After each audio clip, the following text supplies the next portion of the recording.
The year is 1946. A newborn baby girl comes into the world.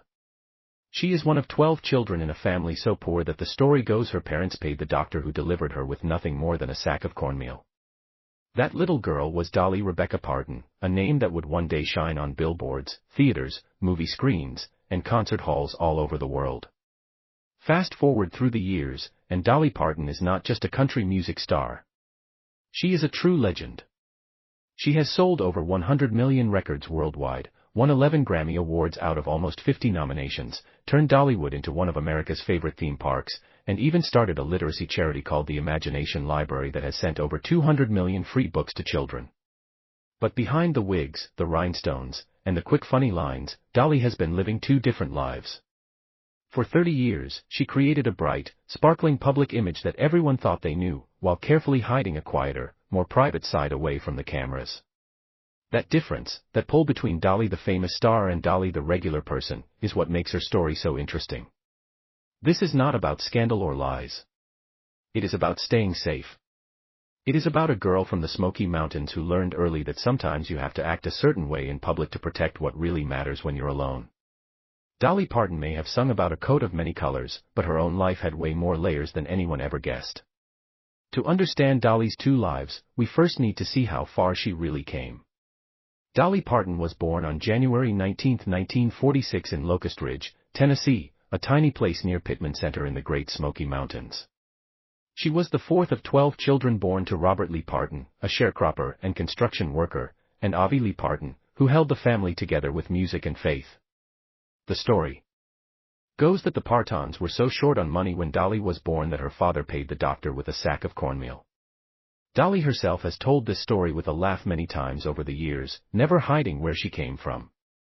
That poverty later inspired some of her most loved songs, like Coat of Many Colors, which she wrote about the coat her mother made from scraps of fabric. Life in that one-room cabin was full, loud, and packed with music. Avi Lee taught her kids Appalachian folk songs, and Dolly soaked up the hymns she heard in church. By the time she was 10, she was already singing on local radio stations in Knoxville.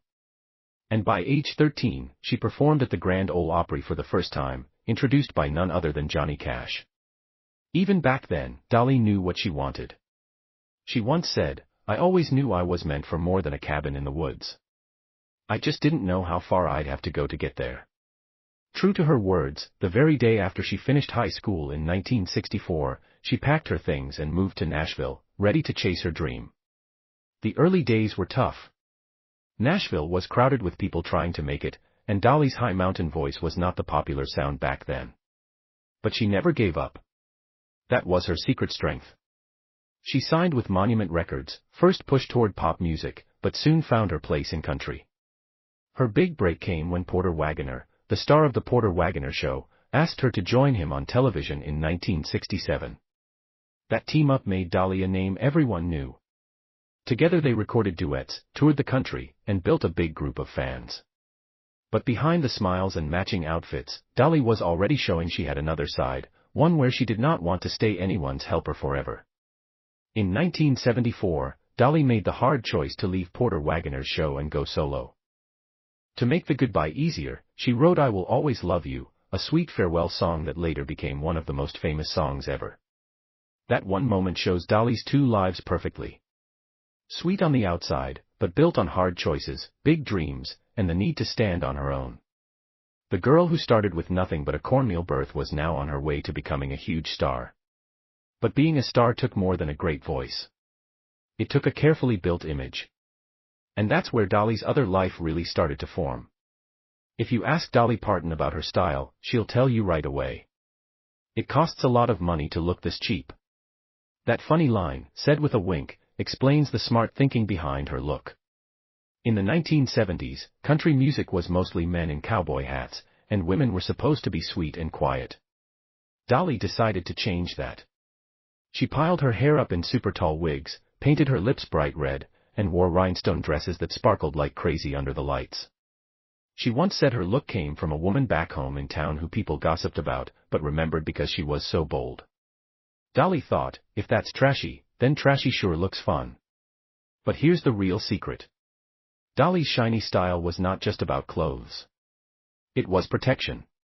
By creating this big, dazzling Dolly Parton with the huge hair, the tight dresses, and the over-the-top girly look, she gave people something so bright to stare at that they usually forgot to look any deeper. Behind that protection, Dolly could keep her private life completely private. She took it so seriously that she has said she even slept in her makeup. Why? Because if a fire or an earthquake happened in the middle of the night, she wanted to be ready to face the world without ruining the image. Imagine caring that much about how you look to others. It sounds tiring, but for Dolly, it was a way to survive in a business that quickly throws women aside the moment they seem too normal. Of course, Dolly turned all the attention into something good for her. When tabloids talked about plastic surgery, she got there first with a joke. If something's bagging, sagging, or dragging, I'll tuck it, suck it, or pluck it, she once said. By doing that, she turned weak spots into funny lines and stayed in charge of her own story. But the most interesting part is how she mixed being open with staying closed. Dolly could talk forever about her wigs, her makeup, or even her big chest. But when it came to really personal things, like her marriage, her hard times, or her faith, she pulled the curtain tight. Fans thought they knew her, but really they only knew the version she let them see. This was not lying. It was a smart plan. By building Dolly the big show, she protected Dolly the real person. She made a space where she could handle fame's pressure, stay in control of her work, and still keep her deepest feelings safe. And yet, as we will see, Dolly's opposites just kept growing. She was the shiny queen of country music, but she also surprised fans by posing for Playboy. She was a strong Christian who wrote gospel songs while also chasing big hits in pop and rock. She was kind and giving, but also very smart in business, turning herself into a brand long before most people did that. The wig and the rhinestones were not just a style. They were the mask that let her live two lives. One for everyone else and one for herself. By the time the rhinestones shone bright and the wigs got super tall, Dolly Parton had turned herself into a full brand. But every brand has small print you don't always see. And Dolly's was written in secret. Let's start with the biggest mystery, her marriage. Dolly Parton married Carl Thomas Dean on May 30, 1966. The wedding was small, just Dolly, Carl, her mother, Th. E. preacher, and the preacher's wife. Carl was her partner for almost 60 years. Yet for most fans, he is like a shadow. He almost never shows up in public, never walks red carpets, and he has turned down interviews so many times it could win a prize. This made people wonder a lot. Was he real? Were they secretly divorced? Was Dolly hiding some other love life? She played along with the rumors and made jokes, once saying people thought she kept a mannequin in the closet named Carl. In real life, Carl just hated being in the spotlight. While Dolly was building Dollywood, touring huge places, and starring in 9 to 5, Carl was running an asphalt paving company and living a quiet life in Nashville. That difference is huge. Dolly sparkling in sequins, Carl in work boots at home. It was one of the clearest signs of her two lives. And then there's Dolly's faith. She has always talked openly about being Christian. Growing up in the Smokies, gospel music was part of who she was. She has put out several gospel albums and says she prays every day. Yet in 1978, Dolly surprised a lot of her more traditional fans when she posed for Playboy. She did not go nude. She wore the famous bunny ears and suit, but just the idea of a gospel-singing country girl in Playboy felt shocking. Dolly laughed it off later, saying she did it because she looked kind of cute back then and wanted to show it off while she could. That mix, Bible in one hand, bunny ears in the other, is so Dolly. She never fit into just one group. And maybe that's the real point. The two lives were not about hiding bad things. They were about refusing to let anyone put her in a box. Her music shows the same thing. Remember that on one single night in 1973, she wrote two of her biggest songs, Jolene and I Will Always Love You. One is about jealousy and wanting someone. The other is about a gentle goodbye. To write such different feelings in one sitting shows how many different sides Dolly was living at once. Then there's her business world. Fans see Dollywood as a fun park with rides and cinnamon bread. But behind it all, Dolly is a sharp businesswoman. She owns several companies under the Dollywood name, has put money into media projects, and built her brand with exact care. Yet she acts like she's just a simple country girl while making huge money decisions. That's another piece of her two lives, the smart boss hidden under the sparkly dresses. And don't forget her giving. Dolly's Imagination Library, which started in 1995, has sent over 200 million free books to kids all over the world. She has paid for hospitals, scholarships, and even gave $1 million to help with COVID-19 vaccine research at Vanderbilt University. Yet she always makes her giving sound small, saying she does not do it for thanks. Dolly once said, "I just think it's important to give back if you've been blessed, and I've been more blessed than I ever deserved." Still, even her giving has two sides. People see the kindness. Dolly sees a mission that comes from her poor childhood and her faith, the part of her she often keeps more quiet. So by the 1980s and 90s, Dolly was living on two paths, one super public and shiny, one very private and guarded, and both worked together perfectly. But here's the thing, keeping two lives going is not easy, which makes you wonder, why did she hold on to that split for so long? Living two lives might sound exciting, but really it's like juggling fire. Dolly did it for decades. And the reasons go deeper than wigs and funny lines. First, there's the huge pressure of being famous. Imagine waking up every day knowing millions of people think they deserve to know your whole story, your secrets, your sad times. Dolly learned early that fame can destroy you if you don't draw lines. By making a sparkling version of herself, she gave fans something fun to enjoy while keeping the soft parts of her heart safe. It was protecting herself in shiny wrapping. Second, let's talk about being a woman. Dolly started in country music in the 1960s when women were supposed to be sweet, quiet, and not the main star. By making her womanness bigger, with the makeup, the wigs, the jokes about her body, she took control of the joke before anyone could use it to hurt her. When people said she was too flashy, she laughed bigger. When they made fun of her chest, she made it a funny line. That's real power. And that image helped her climb steps that might have been blocked otherwise. Third, there's being in charge. Dolly was not just a singer. She wrote songs and ran businesses. She kept her publishing rights. That choice made her millions when Whitney Houston's version of I Will Always Love You became one of the biggest selling singles ever. She knew that to stay in control of her songs and her money, she had to think long-term. The public Dolly kept everyone distracted, while the private Dolly made deals, built companies, and played smart moves while others thought she was just playing around. But don't get it wrong, living two lives had dangers. Keeping things secret fed rumors. For years, tabloids talked about everything from her love life to her marriage to made-up stories with co-stars. Dolly answered with jokes, saying, "People are always talking. If they're talking about me, at least they're leaving someone else alone." Still, always pushing rumors away and carefully choosing words must have been hard on her mind. There were times when you could see the weight. In interviews from the 80s, you can hear Dolly pause before talking about Carl Dean or feeling lonely on tour. In her 1994 book, Dolly, My Life and Other Unfinished Business, she admitted to times of depression and doubt.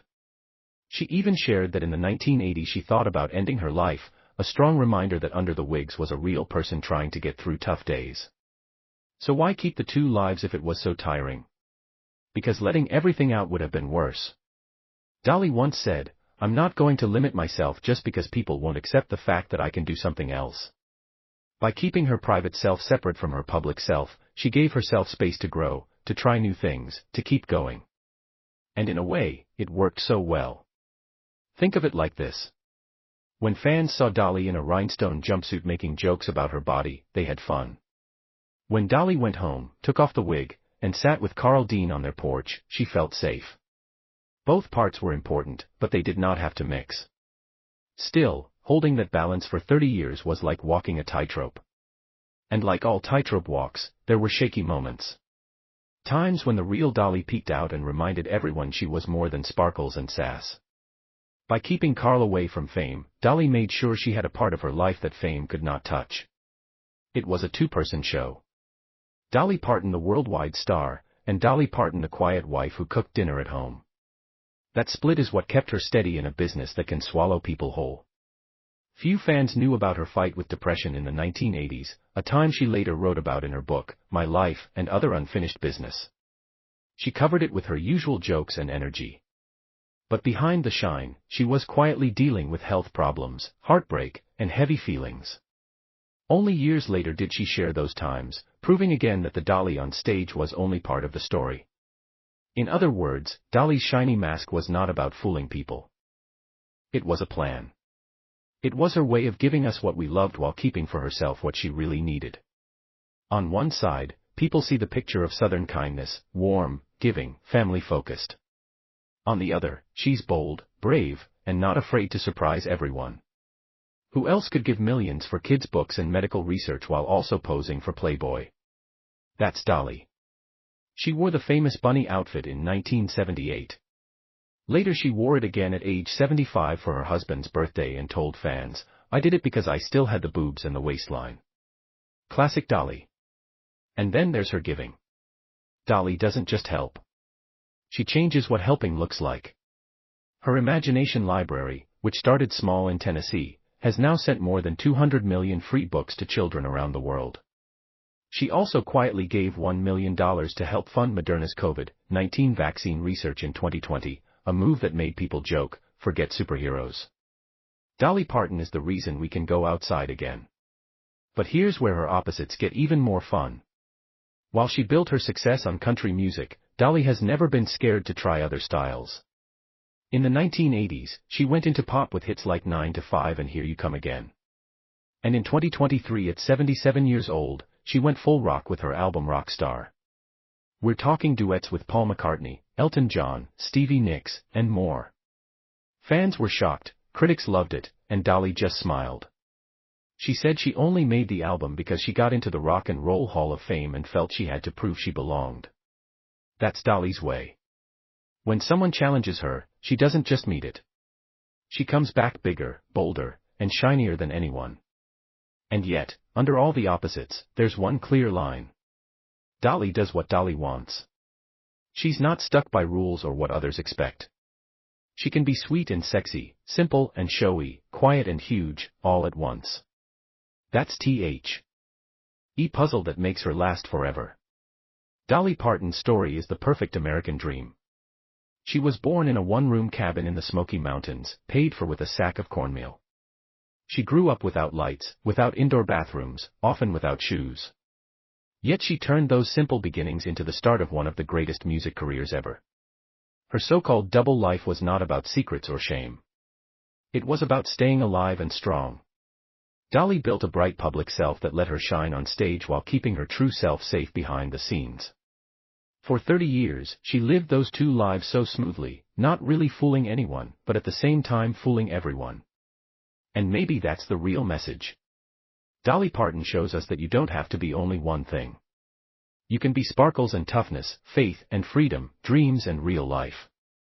You can be Dolly Parton the legend and Dolly Parton the regular woman, and you can let both grow without giving anything up. So when we say Dolly lived a double life for 30 years, what we really mean is this. Dolly lived life exactly the way she wanted.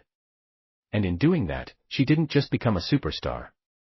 She became a legend, a living story whose tale will be told long after the last rhinestone is gone.